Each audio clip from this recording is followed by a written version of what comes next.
Next case on the call of the docket is agenda number 6, case number 132627, Reynolds versus Reynolds. Is the attorney for the appellant prepared to proceed? Please proceed, counsel. May it please the court, counsel. My name is Jamie Wambacher. I'm here today to argue on behalf of Nancy Reynolds. Section 610.5 is one of the most frequently utilized sections of the Illinois Marriage and Dissolution of Marriage Act. It's relied upon by family law practitioners nearly every day. This court must affirmatively resolve the decision of the appellate court's interpretation of 610.5.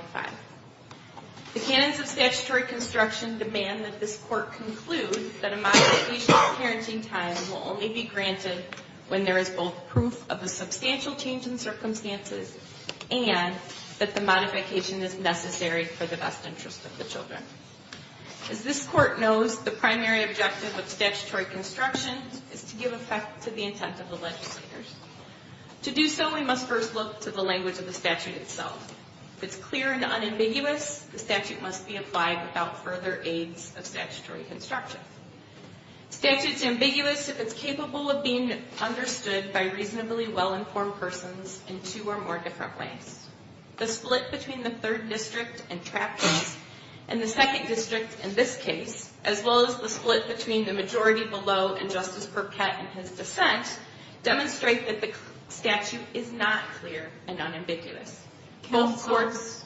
In this instance, the father, did he identify what section he was asking for an increase in the parenting time? Did he identify a specific section? In his motion, it just says 610.5. There is no subsection cited originally.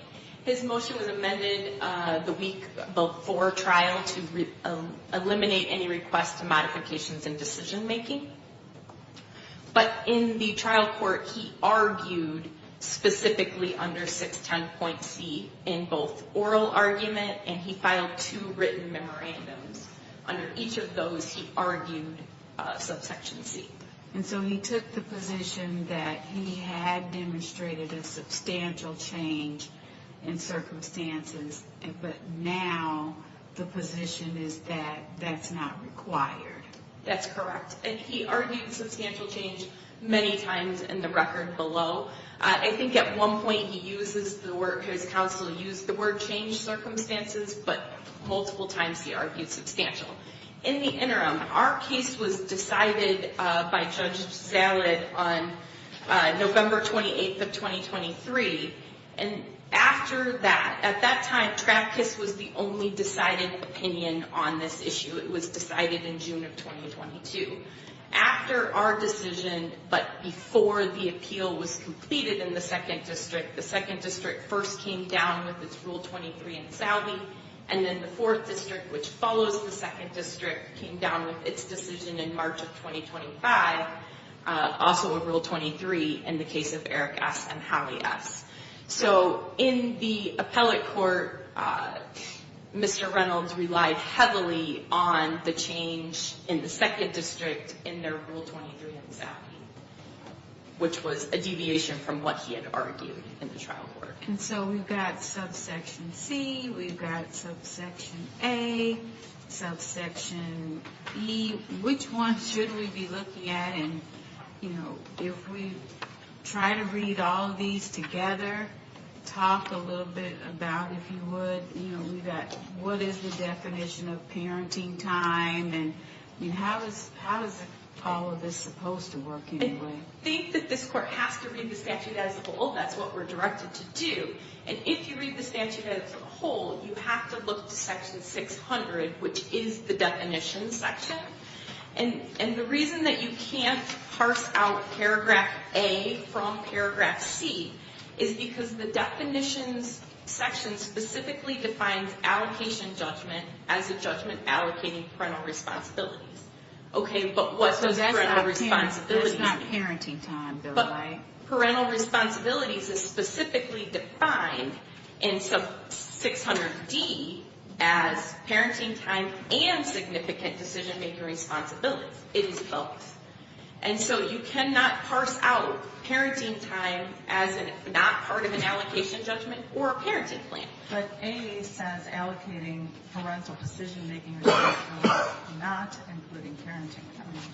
Correct. But C talks about the modification of a parenting plan or an allocation judgment, and the parenting time in this case was as part of an allocation judgment.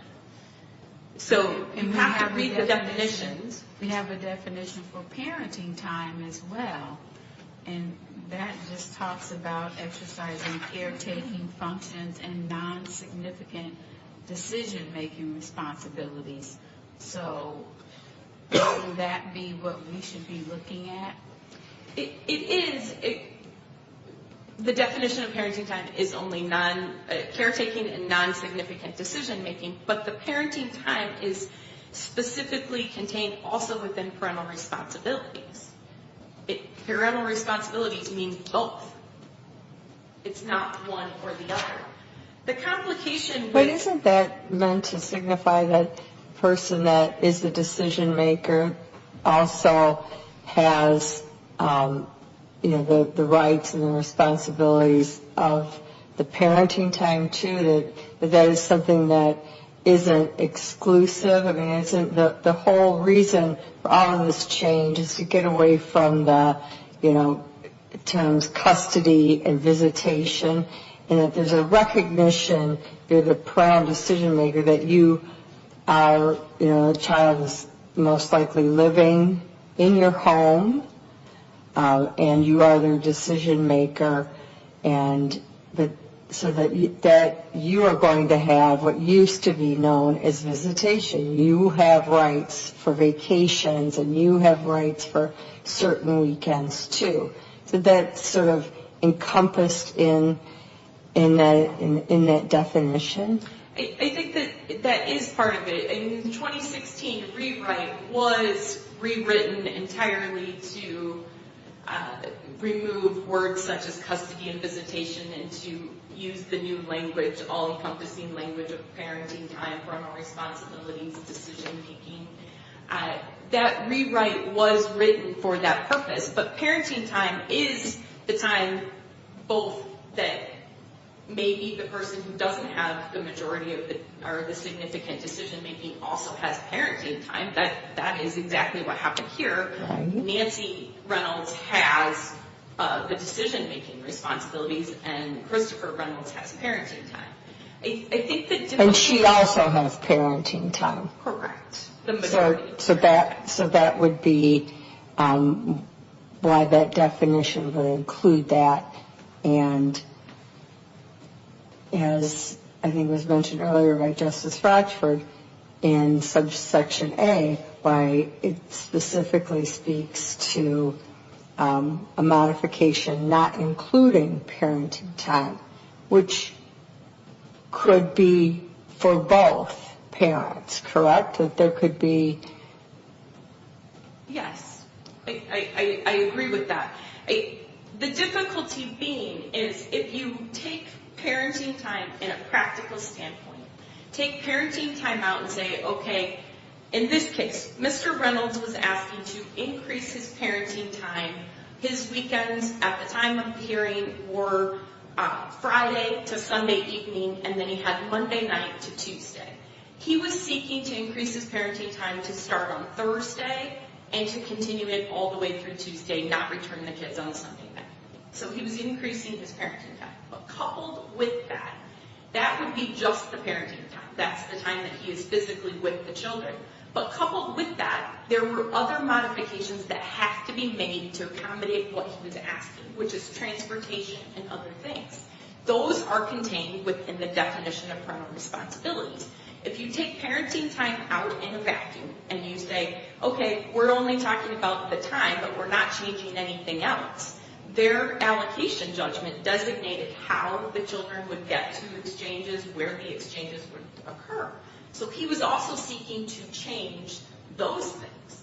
So under the way that the second district pulled out only parenting time, Does that mean then that for that hearing, the parenting time only he needed to prove a change in circumstances? But for anything else, the modification of transportation, the drop off at school or pick up from school, the earlier time frame, that then that had to be a substantial change because that's not parenting time. Transportation and exchanges and the other things that are accompanied in the body. But don't they go hand in hand? Don't they go hand in hand if he has them till Sunday night where he drops them off ends parenting time? So if he extends his parenting time, the drop off, wherever that is, also just ends his parenting time. I mean, aren't you getting a little in the weeds with... I don't believe so because of the way that their parenting agreement works. Their parenting agreement had exchanges that occurred at a midpoint location between the two homes. What he was seeking was, I want to pick up the children earlier at school, which was not part of the transportation requirement in their agreement, and I want to return them to school. And then she would pick up after school. Those are material changes that change other than just the timing of their agreement. But how would that negatively affect your client? The How fact does it that it's going to be at negatively school as opposed to midpoint. I assume, and I don't remember, but the school is going to be closer to her home than whatever the midpoint was. It does not negatively impact her at all. But what I'm arguing is that if only parenting time is, as the second district called it, a simple change of circumstances, and everything else is substantial change, where do we draw the line between what is parenting time and what are the other terms in the allocation judgment? And the legislature specifically says to modify the allocation judgment, you need a substantial change in circumstances. So, Ms. Wambacher, let me ask you this. Subsection A, seemingly on its face, indicates that all you require is changed circumstances. But I want to suggest something to you, that the legislature used change in circumstances and substantial change in circumstances interchangeably, and I want you to follow along with me. If you look at subsection C, it says the court shall modify a parenting plan or allocation judgment if the court finds a substantial change has occurred. Now, contrast that to E, which says the court may modify a parenting plan or allocation judgment without a showing of changed circumstances. Notably, it does not say without a showing of a substantial change in circumstances, because we know from the immediately prior section that that's what's required. So it seems that the legislature was sort of being a little loose with the language here, that they use these terms, change in circumstances, substantial change in circumstances, interchangeably. I agree with you, and the reason that I agree with you is that because paragraph A, I read paragraph A as saying you can exempt parenting time from the 2-year requirement if you can show some changed circumstances. I read paragraph C to say when you're going to hearing to show those changed circumstances, they must be substantial changes. And then paragraph E, I think encompasses what the second district was basically saying is a simple change, because paragraph E says without a change, but if you look at those things, most of those would be considered a simple change. The parents agreed, or they've been operating under those terms for a period of 6 months, a few different things. I agree with you that they did not insert substantial in paragraph A, but I think that when you read the statute as a whole, which you're required to do, all of them together lead to the conclusion that it is substantial change that must be proven. But when you think about, this statutory language, that's been in existence for, I don't know, hundreds of years, or, with different, modifications and things, I mean, the legislature is very familiar with the difference between change in circumstances, substantial change, you have to wait 2 years before you can even come in on certain things. I mean, you talk about reading the statute as a whole, but don't we also have to look at the plain language of the statute? And I'm not convinced that the legislature just willy-nilly use substantial change and change of circumstances, interchangeably. You also have to look at the fact that the legislature had this court's opinion in the the Brewer case from 1998 under the old statute. Arguably, it was similar but very different in some respects. In that case, this court directed that it was substantial change. When the legislature was presumed to know that that's what it was, they didn't change it. In 2016, when they rewrote the IMDMA as a whole and changed the language, they didn't change it at that point either. Unfortunately, I could not find they were aware. They were aware, and they followed this court's language of substantial. In 2017 is when paragraph A is added, that second sentence that says at any time, or change circumstances. There is not, in my research, I could not find any statutory legislative history of where that change came from, why that came to be. But after that time, in 2017, when that language was added, the only reported case to interpret specifically that language was Trackus, which came out in 2022, and the legislature took no action. So we can presume that they knew that the law had been interpreted by the courts and that they took no action, that they intended it to remain as substantial change as it had been interpreted previously.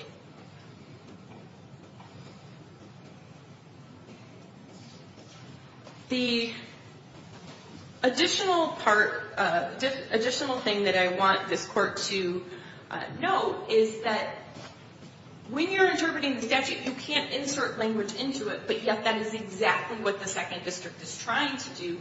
And they state, we hold that pursuant to section 610.5 of the Act, a party seeking to solely modify parenting time needs to show, and they insert their own word. They insert the word simple change into that and not a substantial change in circumstances. Nowhere in any of the definitions is simple changed. In this court, Christopher often inserted the word ordinary before change in his brief. Also, not in the statute. We cannot add language to the statute that wasn't there.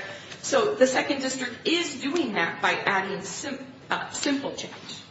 I also want to talk just briefly about the differences in the lower court's opinions. The second and the fourth district are the two districts that are currently following that it is just a change and not a substantial change. The fourth was, as I said before, an unpublished Rule 23, Eric S. and Holly S., which was in March of 2025, which notably is after the trial court in this case rendered its decision. But in that paragraph, in that decision, they explicitly state that paragraph C governs the modification of parental decision-making or parental responsibilities, again ignoring the definition that parental responsibilities includes parenting time. Justice Burkett, in his dissent below, raised this issue specifically regarding what is parental responsibilities when he was questioning about the expedited appeal, and everyone agreed that parental responsibilities does include parenting time. There's also another fourth district case that is hard to reconcile with the Eric S. case in Marriage of Robert L., where in that case, the trial court judge said it was changed circumstances. And on the appeal, the appellate court stated, we have to presume the trial court followed the law and did not apply a non-existent legal standard. I'm not sure how they then reconciled Eric S. a few years later when they're creating the non-existent legal standard by saying changed circumstances. The other big difference between the interpretation of the second district and the actual statute itself is paragraph A does not contain any provision regarding the burden of proof that's required. Paragraph C is where we see the burden of proof. In the old statute, 610, the burden of proof was clear and convincing evidence. But how, I mean, it's a civil matter, so the presumption is that it's preponderance of the evidence? Why do you need a burden of proof? The legislature chose to put it there, and I think in large part because the old statute included the language of clear and convincing, and it was a change, a drastic change in the practice of family law from clear and convincing to go to preponderance. But the language the second district uses appears to say it's changed circumstances and that's all you need to prove. And changed circumstances not being substantial, how does that necessitate the modification for the children is where you lose what is a changed circumstances. Does dad, in this case, buying a bigger house, does that amount to a necessity for the children? It doesn't seem that makes a lot of sense. But it could, right? I mean, that's why these cases are all very, fact specific. The changed circumstance that a job change, like I think that happened here, or a shift change, or some kind of work plan change that means that he'd have the ability to have the kids longer because he'd be home more. Is that a changed circumstance that's in their best interest? I mean, those are, I think. A large part of the argument in the trial court was those were changed circumstances, but that Mr. Reynolds never proved how those were in the best interest of the children. Changed circumstances happen all the time, but you have to couple it with the second part, which is it necessitates a modification for the children. And simply having a change does not necessitate a modification for the children. Right, and that's the way it's always been. Right. Correct. Always. And that did not change. That did not change. That has always been there. I think a large part of the arguments below were best interests weren't even really discussed because we were focusing only on the statutory language. And I remind the court to go back to it was still his burden of proof to prove why those changes, whether simple, ordinary, or substantial, whatever they were, why were those in the best interest of the children, and he did not do so. So, Ms. Wambacher, your position is that subsection A is all about timing, the gateway, and subsection C is the standard that the court must employ, correct? That is my position. And is it your position also that the statute is ambiguous?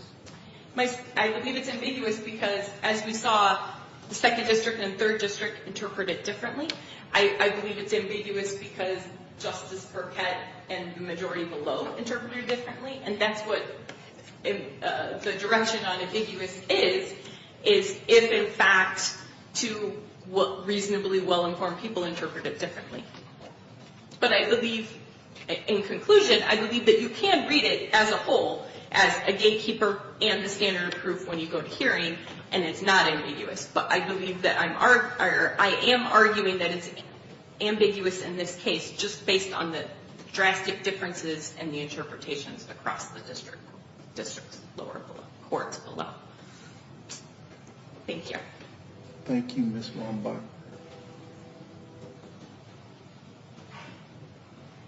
Counsel?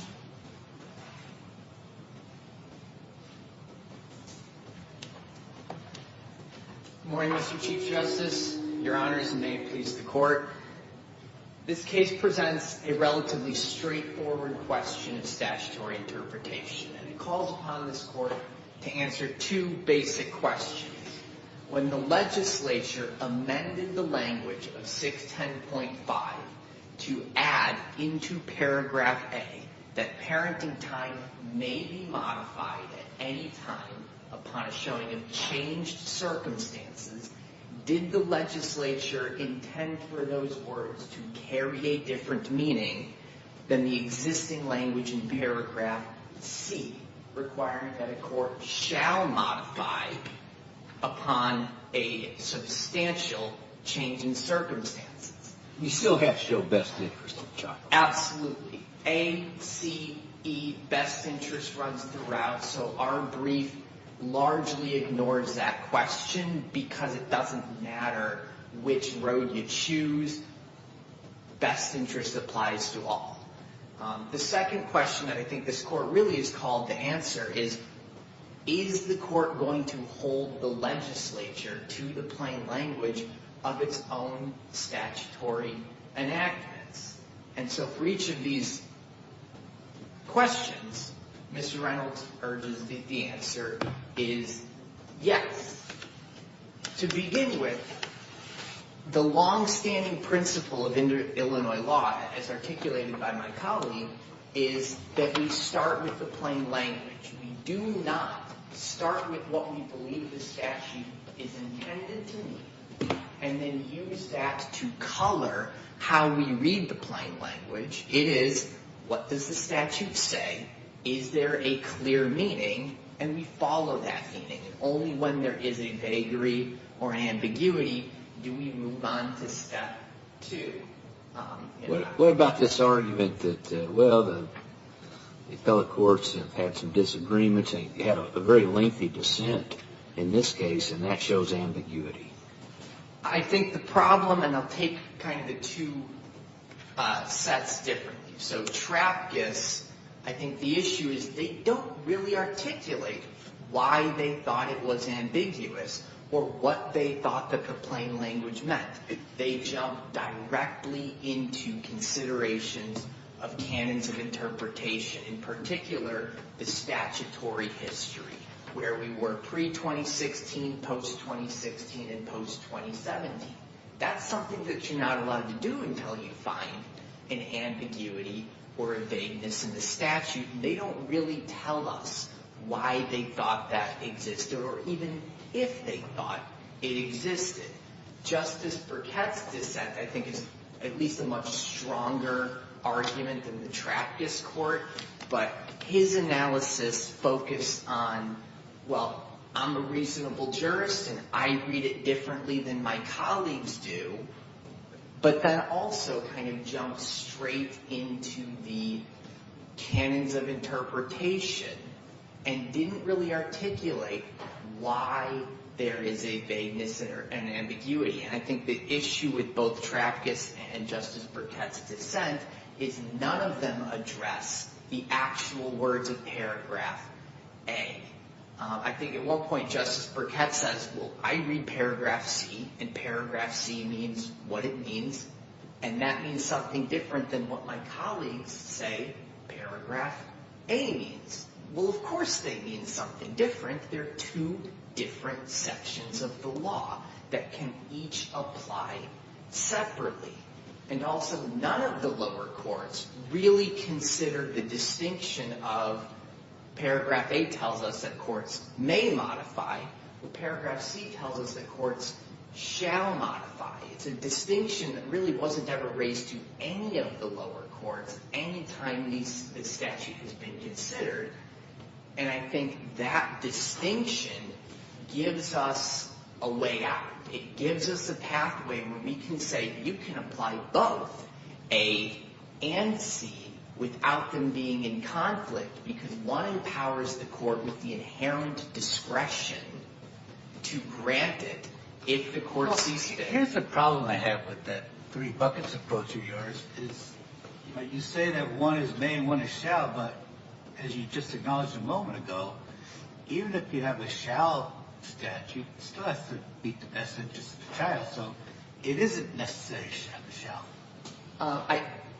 It's shall if the best interest is proven, because that's still one of the two elements. Under paragraph C, you have to prove a substantial change. You have to prove best interest. And if you prove those two things, the court shall modify. Under paragraph A, if you prove changed circumstances and you prove best interest, now the court may modify but need not modify. We can conceive of circumstances in which a court would say, look, this is a relatively minor change in circumstances. Maybe it's not a minor modification you're seeking that would fall under paragraph E, but for some reason different from best interest, different from the changed circumstances, a court may exercise its discretion from time to time to deny that. I think we would expect that by and large they wouldn't, because best interest is the lodestone of family law. But paragraph A doesn't say that the court is obligated, just as that the court can grant it if you prove both prongs, changed circumstances and best interest. And really, there's no way to reconcile this problem in favor of paragraph C because you have these words in paragraph A. They mean what they mean. Ever since this case landed on my desk, as I've been briefing it, I've been researching it, the words that keep popping into my head don't come from any case law. It comes from Dr. Seuss. There's a book, Fortin Reads a Who, and he says, I meant what I said, and I said what I meant, and an elephant is honest 100%. That really is our rule of statutory interpretation. We have to assume that the legislature meant what they said and said what they meant. And so let me ask you this. I suggested to Ms. Wambacher that the legislature uses the words change of circumstances and substantial change of circumstances interchangeably, and I pointed out that in subsection C and E, where both refer to the parenting plan or allocation judgment, C refers to a substantial change of circumstances, and E refers to a mere change of circumstances. And so our position is those are not intended to be used interchangeably. What happened in 2016 is the legislature left a gap in your spectrum of changed circumstances that was filled by the modification in 2017.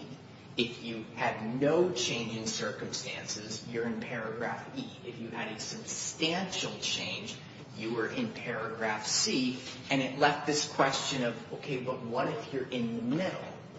And that's what the second sentence of paragraph A that was added a year later does, is it fills in the hole left between paragraphs E and C by saying if you have a non-substantial change that is still a change, you get more than just paragraph E relief. You get to go with a straight best interest modification approach. You've got a shot. You've at least got a shot. And, I don't know what the second sentence of paragraph A means other than that, because the best argument against my client's position is this 2-year timeliness. It's just intended to affect this 2-year rule that exists. My problem with that approach is you read paragraph A as it read before and after the 2017 amendment. Before it said you cannot file within 2 years to modify parental responsibilities. That is clearly defined by law to mean both parenting time and decision making. I do disagree with my colleague that argued below with the second district on this issue. I think the 600s, the definitions, parenting plans, allocation judgments, parental responsibilities, all encompass parenting time. Anybody who practices family law knows that those encompass parenting time. So that was what the statute read in 2016. And then in 2017, they modify it not to say parental responsibilities, but to say parental decision-making responsibilities, not including parenting time. The legislature could have stopped right there. If all they modified in paragraph A was you cannot file in 2 years for decision-making, not including parenting time, every person in this room would understand what paragraph A meant, what that modification and amendment to the law meant. It would carve out an exception. But they didn't stop with those 5 or 6 words at the beginning of paragraph A. They added on this whole extra sentence. And even that sentence could have been shorter if the legislature only intended to amend the time requirement, because it reads that parenting time may be modified at any time without a showing of serious endangerment. And then it goes on, the legislature could have put a period right there. Parenting time may be modified at any time without a showing of serious endangerment. And again, we all would have understood clearly what they were saying, that parenting time to be filed within 2 years does not require serious endangerment. You can seek it at any time. But again, they didn't end with a period. They stuck a comma there and kept telling us upon a showing of changed circumstances. The only way in which this court can reconcile the language in favor of paragraph C is if it just takes a red marker to that second clause of the second sentence of paragraph A and just pretends it's not there, because there is no reading favorable to paragraph C that allows those words to continue having any meaning. But this is also part of where we stress this three buckets approach. Is I don't think this court has to choose between A and C.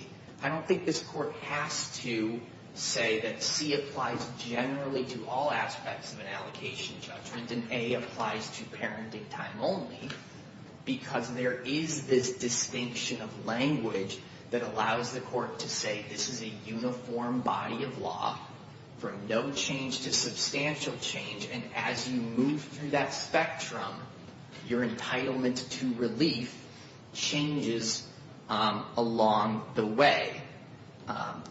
To respond to some other questions that were raised. Did you raise the three buckets approach below in the appellate court? No, and I don't think we are required to. I spend at least some portion of the brief explaining why I think that can be raised for the first time in this court, because it doesn't affect the procedure of the trial that happened. It's not like we're trying to add elements or remove elements. There's nothing about the trial that would have been conducted differently, so there's no prejudice, there's no surprise, there's no unfairness by allowing the court to take up this interpretation here, because it's asking the court to answer the same question on the same statute based upon the same evidence, simply looking at a different interpretation. Because it's de novo review, there's a deference to the lower court that can be done at this stage.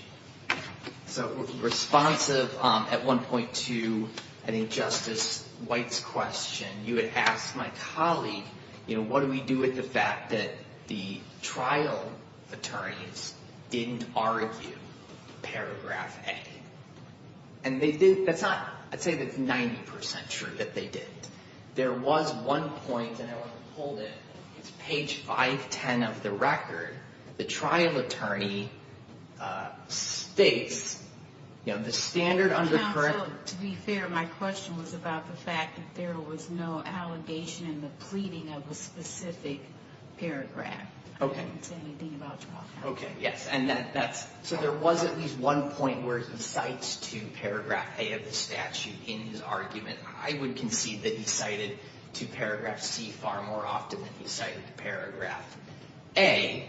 And he also argued that he did show substantial change in circumstances, right? He did. And then at other times, at one time in particular, he argued that he showed a changed circumstances and quoted to the court the language in paragraph A.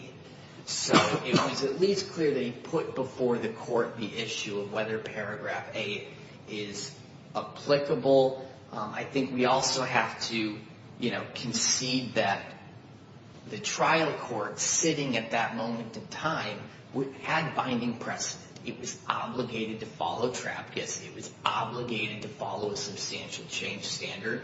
And the attorneys were obligated to litigate a substantial change standard because nobody could ask the trial court to do something different, because the only other precedent that was favorable to paragraph A was all unpublished. The appellate courts were creating district splits with unpublished authority and essentially binding the trial court's hands by sort of forcing it to make a decision that it knew wouldn't hold water once it went up to the second district, because the second district had already weighed in on this issue and ruled that it's change, not substantial change. But the court was prohibited by our standards of stare decisis and precedent from relying upon that decision. So the attorneys were arguing the standard that the court had available to it.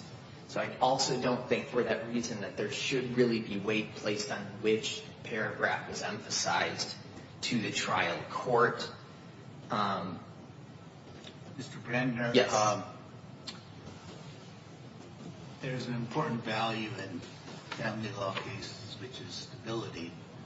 And of course, we look at the statute, but we also look at the consequences of our interpretation. And I would suggest to you that there are changes in circumstances in every family. Families are dynamic, they're organic, and an approach which merely requires a change of circumstances might promote increased litigation and upset the value of stability in these cases. What's your response to that? So I think that's where the emphasis on the court's discretion under paragraph A comes in, because those are the circumstances. If a parent comes in and says, well, I want this change because I get off of work 15 minutes earlier, 5 minutes earlier, 10 minutes earlier, the court could start saying, look, even if I thought it was in the best interest of the child to grant this modification, what's not in the best interest of the child is for me to keep letting you come back here every 6 months asking for minor changes to the schedule. I'm not going to do it anymore. It really doesn't solve the fact that under paragraph E, parents were entitled to do this anyways. You could always come in and ask for minor modifications without a showing of changed circumstances at all. You still had to prove best interest, and yet the courts have not been inundated with, thousands of pleadings asking for minor changes. So I don't know that it's a realistic risk. I think it does open the door a little bit, but the court's discretion to say, I'm still not doing it, is a backstop to that concern. I think the interests in consistency are also just straight best interest standards. The court is looking to who's provided caretaking functions over the past 2 years, the child's adjustment to their home, their school, their community. All of those things encompass the idea of permanency and stability baked into the question of best interest. So is there a risk that a couple extra pleadings get filed that seek this, and the court says, well, for stability reasons, I'm not going to do it. You all wasted 6 months of litigation? Maybe, but I don't think it's a strong enough concern that as a matter of policy, we would rule contrary to the statutory text. I think there's also, I don't remember if it's paragraph F or paragraph G, but it's stuck all the way at the bottom of 610.5. The court also has the power to enjoin future litigation if the court finds that people are unnecessarily and vexatiously filing motions to modify over and over and over. The court has the inherent authority under the statute to say, I'm imposing a time limit, you cannot file within this time frame. No questions asked. That's it. So if somebody keeps doing it, the court could say, that's it. You're on timeout for 2 years. You don't get to file any more of these for 2 years. You've run out of my patience. So I think those should address those concerns. The only other comment from my colleague that I'd respond to is she focuses at time on the fact that the second district uses the word simple change. And we in our brief use the word ordinary change. And I suspect this is evident, but those are intended to be words not of definition, but words of distinction. The word, ordinary change isn't meant to define it any differently than change. It is simply meant to distinguish it from a substantial change. You could insert the word non-substantial there. You get the same meaning, but really you're talking about change and substantial change. Whether we use ordinary change, whether we use simple change, whether the appellate courts used ordinary or simple change, I don't think weakens this argument, because they weren't intending to add words into the statute. They were just intending to distinguish the fact that using change and substantial change can get a little bit linguistically confusing at times, so we need to clearly identify or articulate what our two available standards are. And then lastly, I think there was some question about, from Justice Taylor, about, the burden of proof. What do we do with the fact that the original statute had this clear and convincing standard, and then paragraph C had a preponderance standard, and paragraph A doesn't? What do we do about that? I think the language in paragraph C is simply belt and suspenders. It's making it abundantly clear to anybody reading it, this is not clear and convincing anymore. This will now be like every other civil case that we have. And now that we've made that clear, when we amend the statute a year later, we don't need to keep reiterating the preponderance of evidence standard, because it carries in all civil cases. So for these reasons, we would urge the court to affirm the judgment and the reasoning of the Second District, to hold that paragraph A permits a modification upon changed circumstances, and to and therefore affirm the Second District's reversal of the trial court's judgment. Thank you, Mr. Bredner. Ms. Wambacher. We have just two areas of argument that I wanted to address. First, I appreciate Justice Taylor's question about the consistency and stability, because as I was making notes for response, I wrote down consistency and stability of the children, because the purpose of the statute is to discourage continuous litigation involving children and to prevent children from ping-ponging. Creating a standard that says only a change in circumstances creates more litigation and potentially results in the ping-ponging of children from, now dad moved into a new house, so therefore we're going to change this. Now this is going to happen. Dad got a different work hours, so now we're going to change this. That is not the consistency and stability that the legislature and the long-standing case law talks about that is necessary for the children.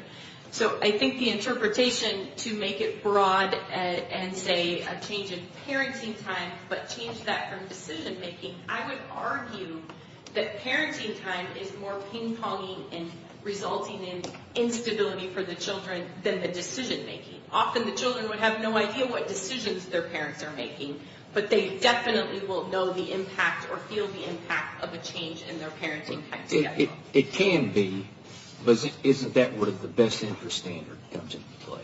It is, but it's not just, we don't only consider the best interest. We have to consider what are those circumstances, and are we going to let cases proceed to hearing on minor or not, well, minor is an E, but on changed circumstances. And what is changed circumstances compared to substantial change? I think that's obviously to the court's discretion to say one or the other. The last thing that I wanted to address is this 3 buckets, may versus shall. Mr. Brandner's use of may is misplaced. The may in paragraph A talks about the modification of when it may happen, not the modification of the parenting time. Parenting time may be modified at any time. The may comes to the any time and excludes it from the 2-year requirement on decision making, versus in paragraph C where the shall comes after in the direction of the modification. I think the may and the shall, it's a misleading, while it's an interesting play on words, I don't believe that the may is actually giving the court the discretion that he argues in his brief and briefly in his argument that it did. The language is clear that the shall comes to the modification of the parenting plan or the allocation judgment. In this case, The allocation judgment contained the parenting time. Therefore, we are arguing that the parenting time could only be modified by paragraph 6 because of it was contained within the allocation judgment. For those reasons, we would ask the court to reverse the second district and affirm the trial court's decision. Thank you, counsel. Case number 132627, Reynolds versus Reynolds, is taken under advisement as agenda number 6. Ms. Wambacher and Mr. Bradman, the court thanks you for your argument.